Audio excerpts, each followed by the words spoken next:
పూజించడం పూజారి వంతు వరమివ్వడం అన్నది దేవత ఇష్టం. ప్రేమించడం ప్రేమికుడి వంతు కరుణించడం అన్నది ప్రేయసి ఇష్టం.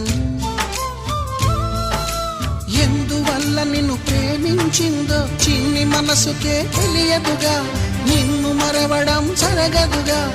ఎందువల్ల నువ్వు కాదన్నావో ఎదురు ప్రశ్నలే వేయనుగా, ఎదురు చూపులే ఆపనుగా. ఏనాటికో ఒకనాటికి నీ ప్రేమ సాధిస్తా. నిన్ను చూడాలని ఉన్నా, నిన్ను చూడాలని ఉన్నా, నీ